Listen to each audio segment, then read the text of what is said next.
Good evening, and thank you for joining us tonight. We begin with former President Trump's so-called hush money trial in New York. Trump once again held in contempt today for violating a gag order. Judge Juan Merchan said he'll consider jail time going forward.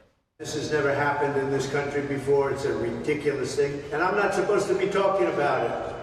But I am allowed to say that the judge has a conflict that like nobody's ever had before. You ought to take a look at it. Merchan fined Trump another $1,000 for making remarks about the jury. That's in addition to the $9,000 he's already paid. The judge noted that the fine hasn't stopped Trump from violating the order. In a recent interview, the former President Trump slammed the jury selection process, stating that most of the seated jurors were Democrats. The gag order bars Trump from speaking publicly about potential witnesses and many others who are associated with the court. After 2 weeks of testimony about the details of an alleged affair and a $130,000 payment, the focus in Trump's trial shifts today to the financial records. The Trump Organization's former controller and accounts payable supervisor testify. Our legal correspondent Arlene Richards has the details. For the better part of the day on Monday, the Trump Organization's former controller and accounts payable supervisor testified about the records that are at the heart of the criminal case against the former president.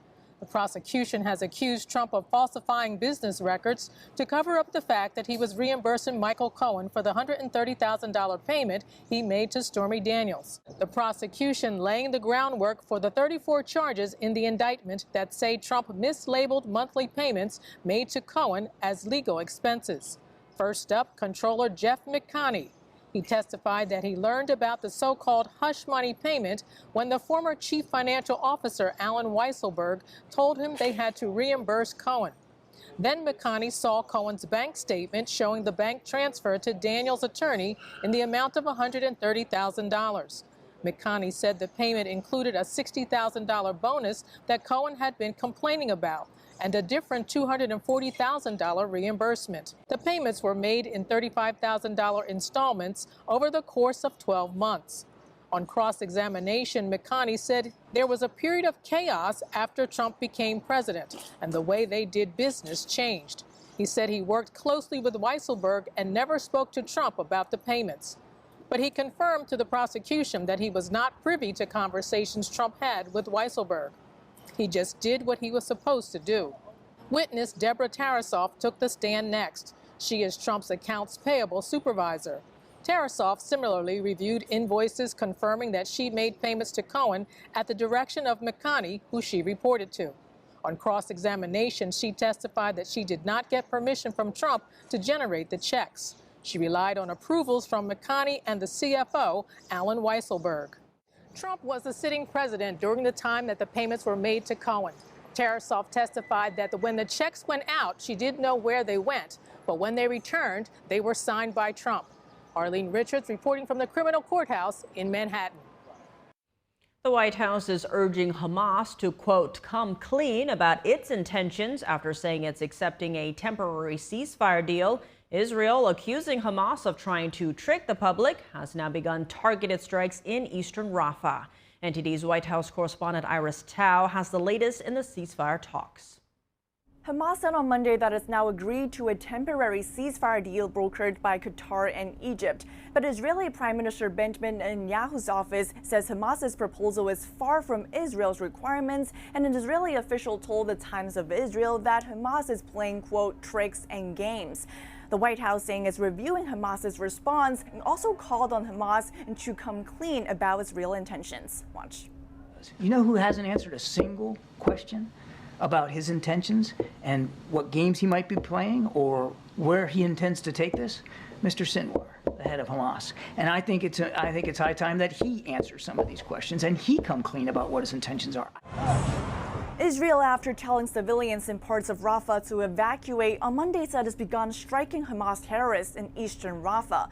Netanyahu has vowed to go into Rafah and destroy the Hamas's battalions there with or without a ceasefire deal.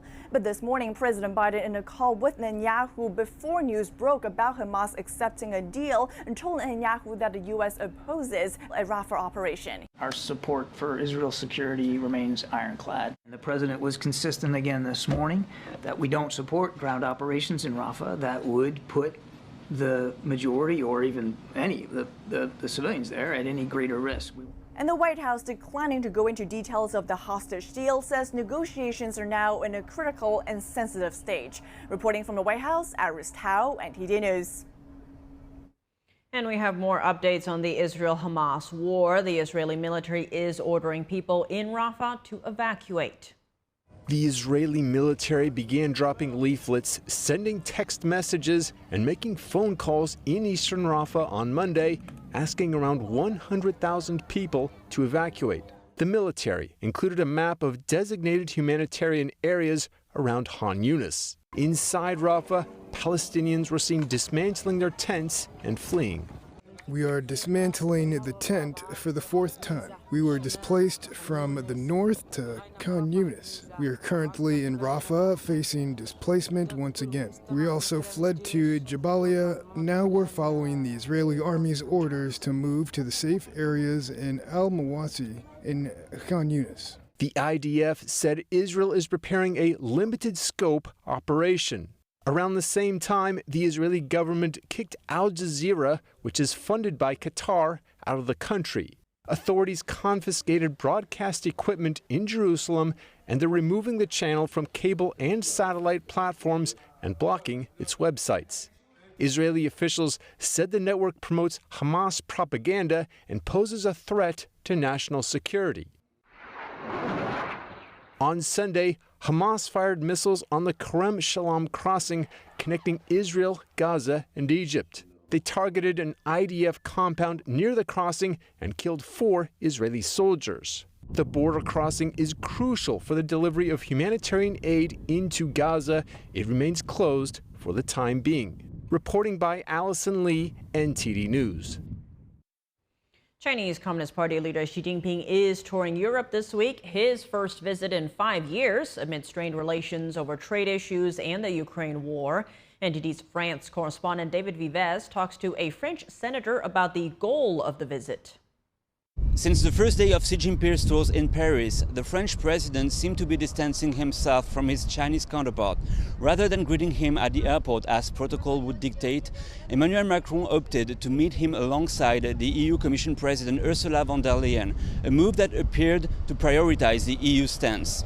Xi's visit coincides with escalating trade tensions as the European Union investigates several Chinese industries for unfair competition. Europe cannot accept market-distorting practices that could lead to deindustrialization here at home. But it is not good for Europe if it harms our security and makes us vulnerable. And this is why we act.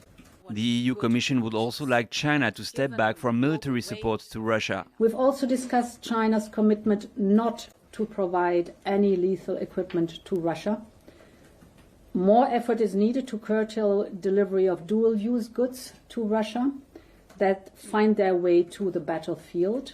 The US ambassador to the NATO military alliance said recently that Beijing had been selling drone technology and gunpowder ingredients to Moscow. In the past 2 years, China-Russia trade has jumped 64%, equivalent to $240 billion.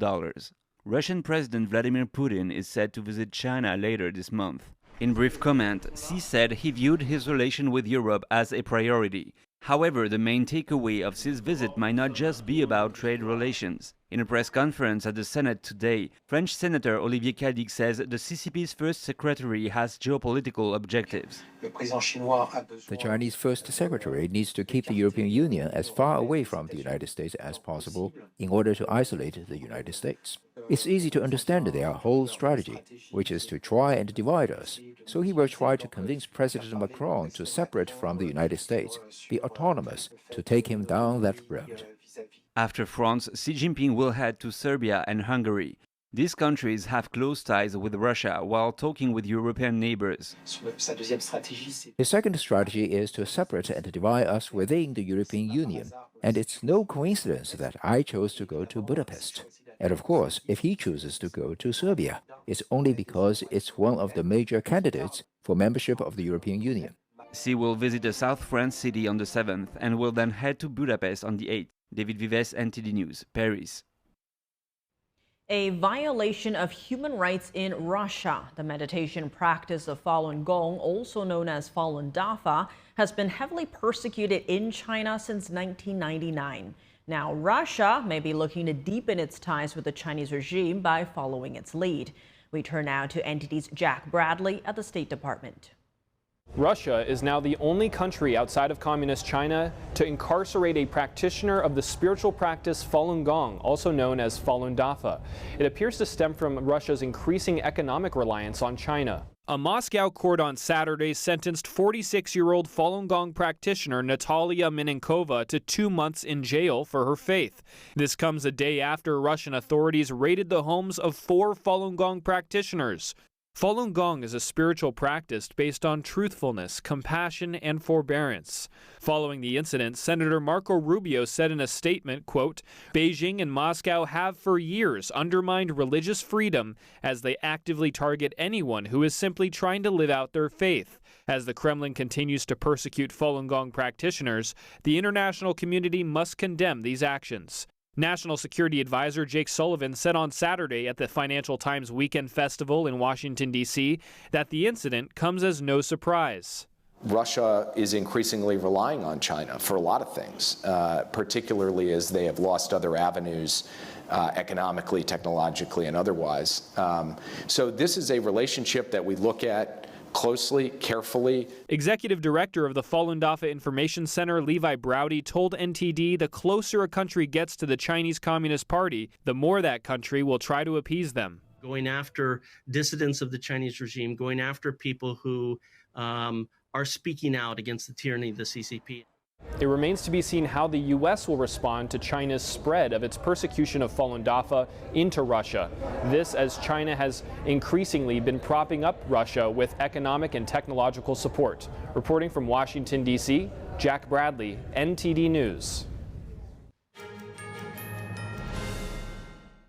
Welcome back. I'm Tiffany Meyer. Graduation canceled at Columbia University. The school announced it will no longer be holding its university-wide commencement ceremony. Only smaller school-based ceremonies will continue. This after weeks of unrest caused by pro-Palestinian protests. NTD's Fiona G has more. According to Columbia University, the school consulted with graduating students before canceling the main university-wide ceremony. The decision comes after over 100 anti-Israel agitators were arrested last week after occupying and vandalizing the school's historic Hamilton Hall. Police will remain on Columbia's campus until May 17th.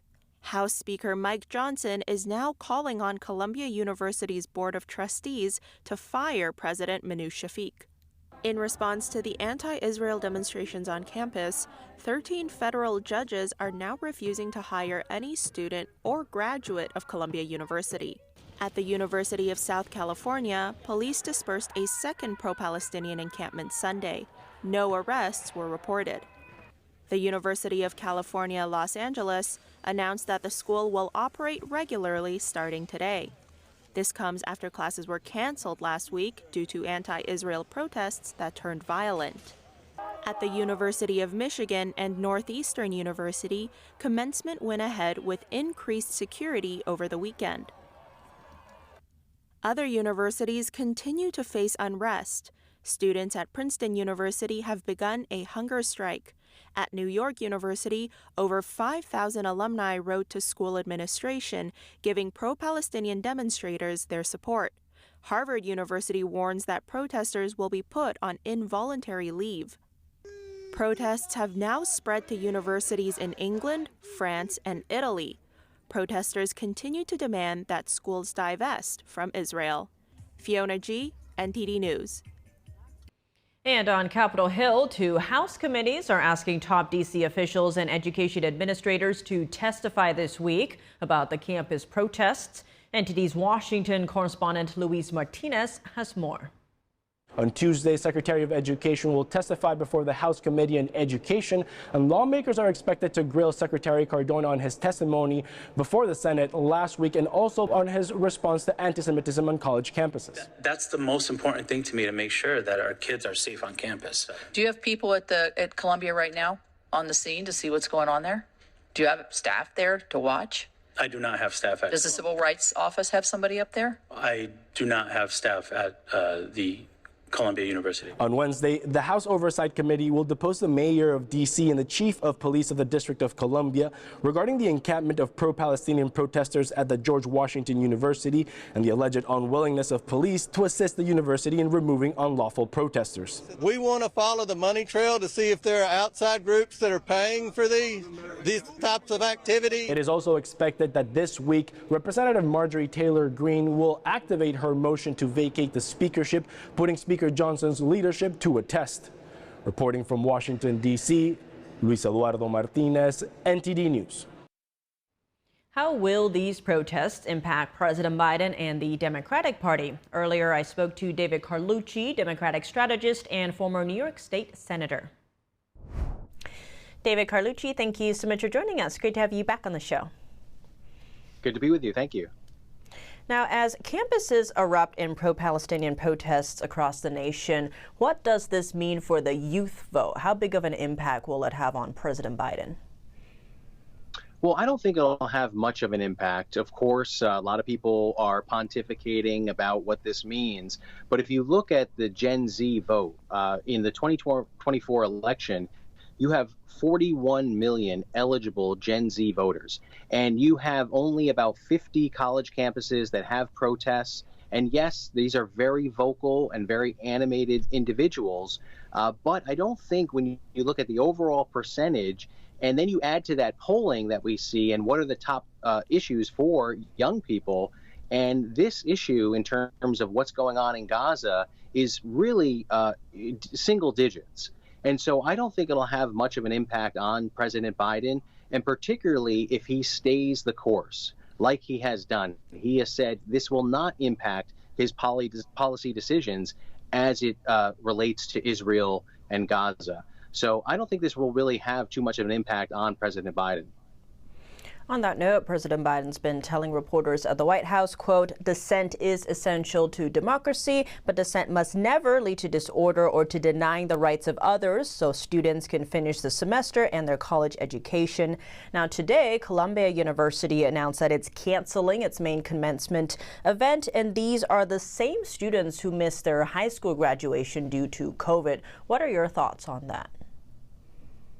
Yeah, it's unfortunate, and it's really problematic when you see civil discourse bleed over to preventing people from participating in whether it's education or ceremonies like this. It is very unfortunate, but this is something we've seen particularly in the age of COVID, where things like this have been canceled. So I think it's definitely unfortunate. But the good thing is these students are getting a degree, and that's the most important part. But overall, very few campuses have been disturbed when you look at the big picture of the thousands of campuses across the country.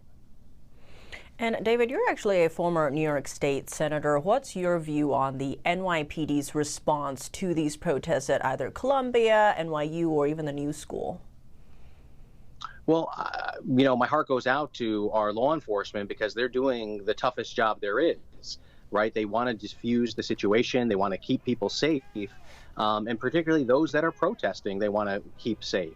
And I think overall, the overwhelming majority of protesters are doing it in a peaceful way, but there are a few bad actors and some that might not even be students that are disrupting and causing and trying to stir up violence. So it's very unfortunate, but I think the police, our law enforcement, are doing the best job that they can. And I think we have to give them credit for that. It's a very difficult situation, but I'm fortunate to be in New York, where we have one of the best law enforcement communities in the country, particularly in New York City. Now, we've seen the Muslim and Arab communities in the U.S. taking a pretty big stand against President Biden. So far, we saw that uncommitted vote in the Michigan primaries. We've also seen growing calls of Genocide Joe in places wherever President Biden is going. Now, what is the best way for the president when it comes to moving forward this issue within these communities? Well, he said this. Look, it's not going to sway him. He's doing what he thinks is best to bring peace to the region, and not just peace for a day, but long-lasting peace. And that's what President Biden is committed to. And I think he deserves credit for that, to not be swayed by some protesters that are really dogging him across the country. Wherever he goes, he's having that label thrown at him, which I think is very unfair. And I think it does a disservice to the movement that's trying to push for peace in Gaza, because when they throw things out there like genocide and Genocide Joe, I think it's just totally inappropriate, uncalled for, and it has no basis in reality. And that really disrupts their whole movement, because it's not a lack of credibility to be throwing out words as serious as genocide and putting that in with our president when there's no proof and nothing that draws to that conclusion. I think is really sad and doesn't help the cause.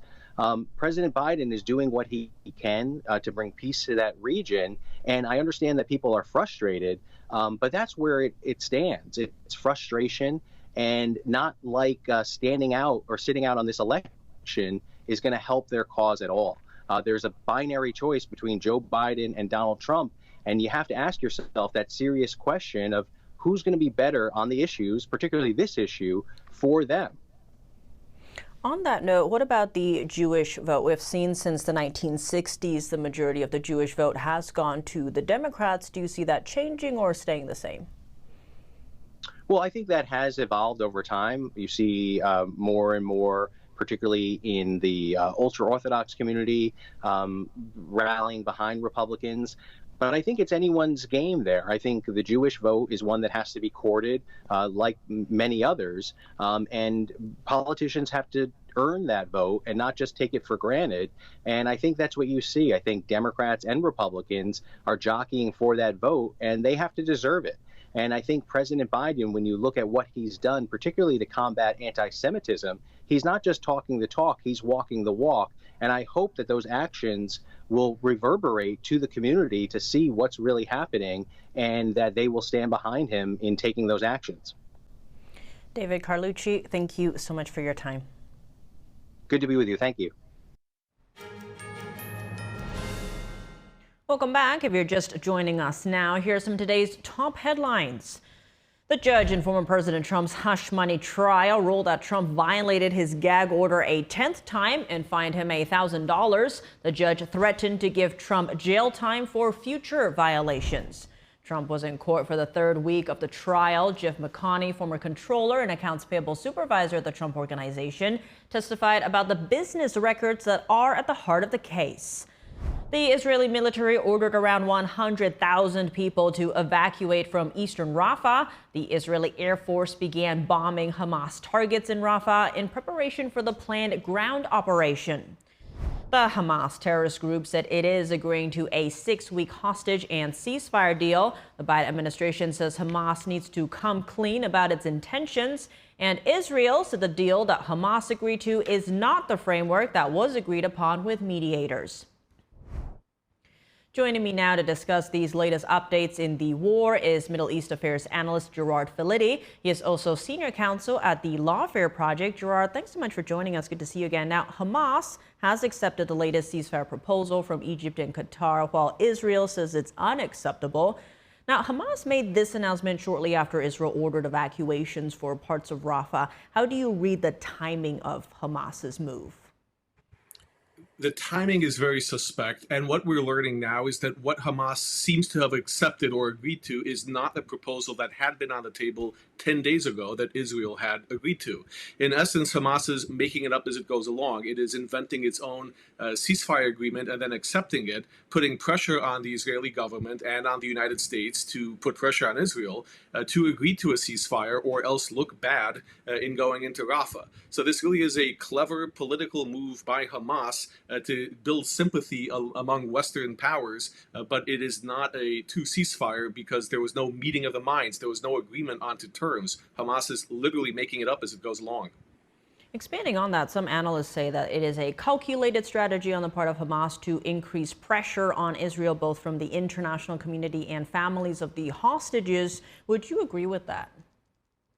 I do. We've seen throughout the Western world and even now on American college campuses, on city streets, the Hamas political wing has been very successful in mobilizing young people and not so young people to take to the streets and try to put pressure on the Biden administration or on other Western countries to stop supporting Israel, to condition aid to Israel, and to build sympathy for what is going on in Gaza. This is also putting hostages at risk because there are no meaningful negotiations to obtain their release, and it's putting pressure on Netanyahu's government to take more decisive action to secure the release of hostages, more likely than not through negotiation. So the crux of the matter is all of this is calculated by Hamas to put Netanyahu's administration in a bad light so that it caves to Hamas demands. And what do you see as the role of Egypt and Qatar in this latest development? Egypt and Qatar have been fairly reliable at providing back channels and negotiations. However, at this point, they're being used as much as everyone else by Hamas. Hamas is at a stage of desperation where they do see their last foothold in Gaza, in Rafah, being threatened. We know now that a few hours ago, IDF tanks started going into Rafah, and Hamas is desperate. So they are, if anything, they are risking their credibility with their Egyptian and Qatari counterparts by inventing ceasefire agreements that don't exist. It's their credibility that's at risk, and it also makes Egypt and Qatar look bad because what they're vouching for is something that never happened. To your point, an IDF spokesman said that the Israeli Air Force attacked more than 50 targets in the Rafah area today ahead of an expected ground operation. Now, Palestinians have been fleeing the area, fearing an Israeli assault. How do you think the international community will respond to all this? The international community is concerned, and quite rightfully so. There is a lot of devastation on the ground in Gaza. There are so many civilians that have been impacted by this violence, and there is legitimate concern that there's not enough food, not enough medical supplies, and just increasing violence that doesn't seem to end at all. So the international community is looking at the situation. They want humanitarian supplies to be in position. They want the Palestinian people in Gaza to have basic necessities and services. But that's simply not happening because Hamas is continuing this war of aggression. They are not releasing hostages. They are not surrendering the leadership that caused the October 7 attacks. And Hamas itself is leaving its citizens in a position where they are at risk of death from this war. Expanding on that, a statement from the Prime Minister's office reads, the War Cabinet unanimously decided this evening Israel will continue its operation in Rafah in order to apply military pressure on Hamas so as to advance the release of our hostages and achieve the other objectives of the war. Now, should Israel push ahead to achieve its objectives even if the U.S. disagrees? What are your thoughts? I think it's very likely that Israel will disregard whatever opinion the United States has and do what is in the best interests of its citizens. That's what a government is meant to do. It's to protect and assert the rights of its citizens and not worry about international opinion. Now, more to the point, you have a war cabinet that's a compromise that has opposition leaders in it as well. This is not a political cabinet, but rather one that is comprised of a wide swath of Israeli society. So what this is really saying is that the Israeli people are unified in wanting to secure peace and freedom from the terrorist aggression that is Hamas. So this really speaks to the Israeli government's need to continue operations until it has done what it set out to do, which is make Hamas powerless, to render it inoperable for any future attacks. Gerard Filitti, Senior Counsel of the Lawfare Project and Middle East Affairs Analyst. Thank you so much for joining us. Thank you. In more international news, U.S. officials say an American soldier has been detained in Russia since last week. He was reportedly stationed in South Korea and traveled to Russia on his own. Moscow authorities accused him of stealing from a woman and arrested him on charges of, quote, criminal misconduct. The U.S. Army said his family has been told about the situation and the State Department is working to provide consular support.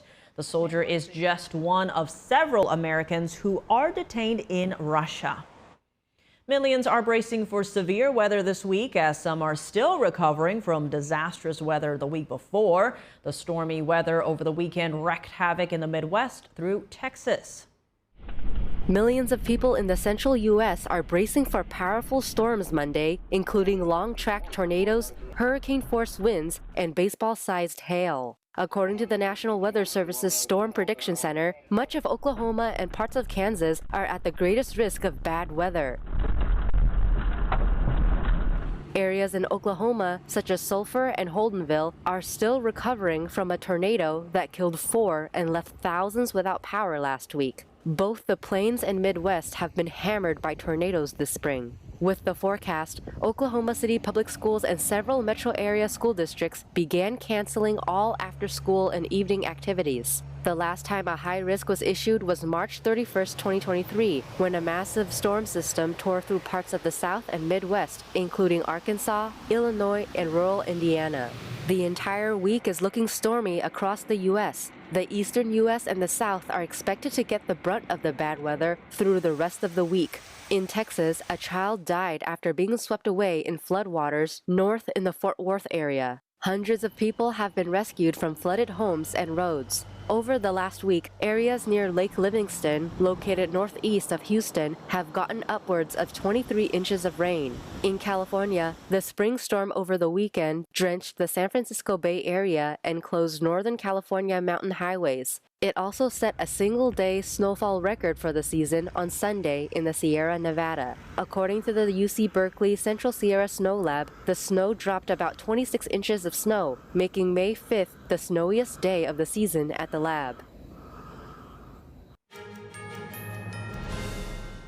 Welcome back. I'm Tiffany Meyer. For years, the high-speed bullet train in California was in the public eye, expected to transport people from San Francisco to L.A. President Biden even called it the most ambitious rail project in the Western Hemisphere. But the rail agency is now facing criticism over its recent celebration of its progress. NTD's David Lamb has details. California's bullet train is supposed to be the first ever high-speed rail system in the U.S., but it's taking heat again. California High-Speed Rail Authority was celebrating Infrastructure Month. One of the sites highlighted was a 1,600-foot Fresno River viaduct completed in 3 years in 2018. Elon Musk and Dogecoin creator Billy Marcus mocked the rail system's progress. Marcus jokingly said it takes about 5 minutes to walk 1,600 feet, so a high-speed rail for that is a really big deal. California is so competent. And Musk posted a sad, crying emoji. Politicians recently got an inside look at the rail system. To see the project, get the feel of it, I think it is always helpful, especially when you make such a large investment as a state, to kind of see, touch, and hear, that the project. But there's been concerns over whether the entire project will be completed after more than $11.2 billion taxpayer dollars were put into it since 2006. The electrified bullet train is California's project to connect San Francisco to Los Angeles, with the train expected to travel up to 220 miles per hour.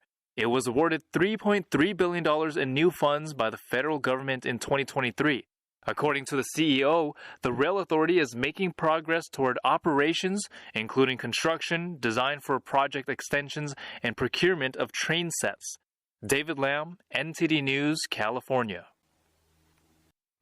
And now for your sports news, we're joined by NTD's Dave Martin. Dave, a busy weekend in sports, but let's start with the Kentucky Derby. Mystik Dan was the winner Saturday in a three-way photo finish. Will we get a rematch? That's the big question now. This is the first leg of horse racing's Triple Crown.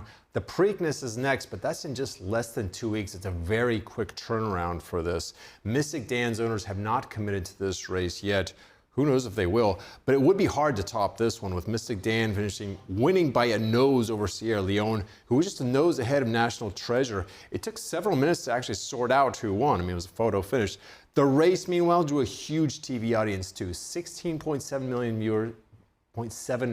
viewers. That's the most in 35 years. And of course, a lot of money switched hands. $210 million. That's a record bet on this race. As far as a rematch, we might have to wait until the Belmont Stakes. That's on June 8 to have this race again. Over in baseball news, today is actually the anniversary of what some consider the greatest pitching performance ever. Kerry Wood's one-hit shutout where he struck out 20 batters. Why is this ranked ahead of some perfect games? Yeah, I mean, a perfect game is obviously very special, but it doesn't actually depend on the pitcher striking out any batters. Really, the defense can do some of the job. The real test of how dominant a pitcher is how much contact the batters are really making. And on this day, 26 years ago, very few of them did. Wood's 20 strikeouts that day tied the record for the most in the game. That's something that's been done just 5 times. Meanwhile, there have been 24 perfect games, and he really made the hitters look silly. They knew it was coming. They still couldn't hit it. The 20 of the 29 batters were struck out. He didn't walk anyone. He had 1 hit, but there was really, you could have called it an error. It hit off the glove of this guy and was good for a single. Even more amazing, Wood was just 20 years old at the time. He was a rookie. This was just his 5th career start. He won Rookie of the Year that year, but unfortunately a major injury knocked out his whole next season. And he was a 2-time All-Star, but never actually won a Cy Young. But for that one day, he was the best ever. Moving to women's basketball news, StubHub is reporting that ticket sales for the WNBA are almost double what they were last year. Do you attribute this to Caitlin Clark? Yeah, I think a lot of it can be attributed to her. I mean, we just saw the women's NCAA title game, which she starred in, get better TV ratings than the men for the first time ever.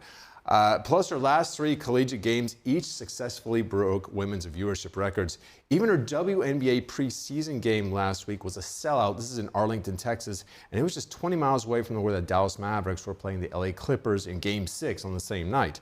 Her draft night jersey even set a record for most sold on draft night, and that's over all sports, men's included, so she's got quite a following. But I also think another incoming rookie, Angel Reese, has added some interest too, over 3 million followers for her on Instagram. So this could be what the WNBA has really been waiting for. Over in NBA news, the playoffs are in the second round now. What do you see as some of the better matchups? I think Denver versus Minnesota is the most intriguing matchup for me anyway. And this is the only one that's actually started with Minnesota taking game 1 on the road on Saturday. Now, Minnesota presents some matchup problems by essentially starting 2 centers. One of them is Rudy Gobert, who's a 3-time Defensive Player of the Year. But Gobert is actually questionable for tonight's game. He actually became a father for the first time earlier today.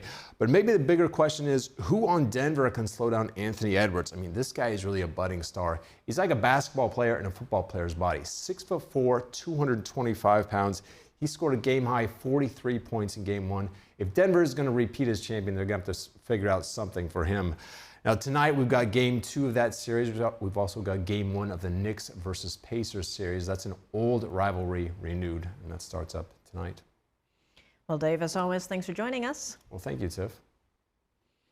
As Shen Yun Performing Arts ramps up its 2024 season this month, it's still moving audiences around the world. Over the weekend, the New York-based dance group gave 18 performances in 6 cities around the world, taking audiences on a journey through ancient China. A Mexican writer called Shen Yun spiritual food to mankind and added that the world needs more of a performance like this to save human values. Magical. The colors, gold, blue, red, silver, are extraordinary. It bursts out like flowers, like a bouquet of flowers, or like fairies, a painting of fairies. It's all beautiful. It's bursting with color.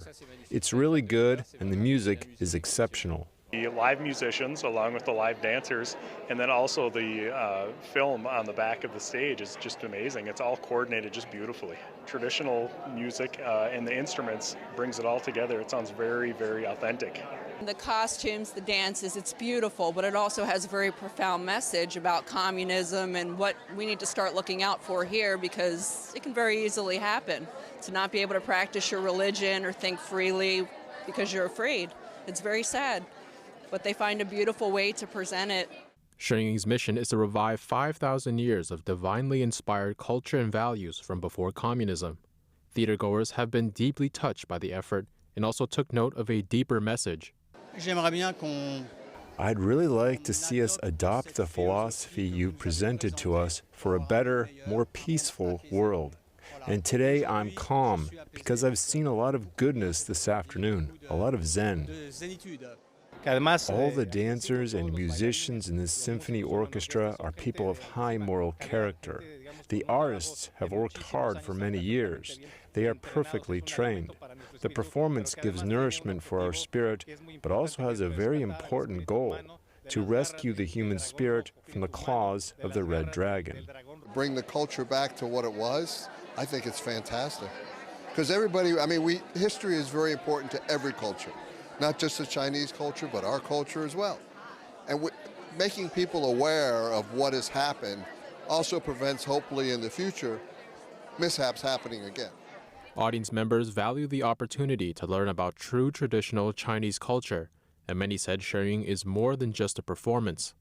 And the great thing is that this Shen Yun performance is not just a cultural performance. It transcends the cultural into the spiritual.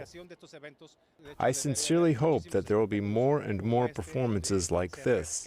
In fact, there should be more performances like this that save traditional human values in the face of the destruction of our values, customs, and religions. Honestly, all humans on Earth should have the chance to see this perfect, beautiful, and magnificent performance. It brings emotions together with art. I thought it was divine. Shen Yun's 2024 World Tour will continue until May 11th. NTD News, New York. And that's all for today's news. For round-the-clock coverage, visit us at ntd.com or download our NTD app. Thanks for tuning in. I'm Tiffany Meyer. Good night.